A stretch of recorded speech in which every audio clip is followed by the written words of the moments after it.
मैं और रहमान ए गरीब की पहेली। उस शाम बारिश हो रही थी। जब दरवाजा खोला तो एक अजीब सा आदमी खड़ा था। उसने कहा, मेरा नाम राने गरीब है और मुझे सिर्फ वही बचा सकता है जो मेरी पहेली का जवाब देगा। पहेली सुनकर मैं सोच में पड़ गई। उसने कहा, मैं वो हूं जो सारी दुनिया को रोशनी देता हूं, लेकिन अगर तुम मुझे पकड़ने की कोशिश करो तो मैं छुप जाता हूं। मैं कौन हूं? उसकी आंखों में एक अजीब चमक थी, जैसे जवाब के बिना वो कहीं नहीं जाएगा। मैं पूरी रात सोचती रही। सुबह मैंने तय किया कि जवाब घर में बैठकर नहीं मिलेगा। मुझे इसे ढूंढने के लिए निकलना होगा। मैं जंगल की ओर गई। वहां एक बूढ़ी औरत बैठी थी। मैंने उससे पूछा, क्या आप इस पहेली का जवाब जानती हैं? रोशनी को समझने के लिए तुम्हें अंधेरे का सामना करना पड़ेगा। उसकी बात से मेरी उलझन और बढ़ गई, लेकिन मैंने सफ़र जारी रखा। जंगल के बाद मैं एक बड़े शहर पहुंची।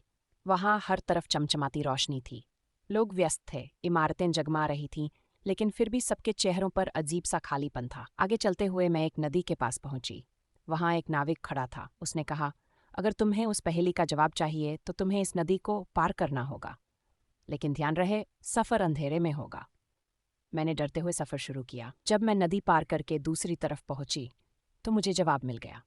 अब सब कुछ साफ। मैं दौड़ती हुई घर वापस आई। मैंने मुस्कुराते हुए कहा, तुम्हारी पहेली का जवाब सूरज है।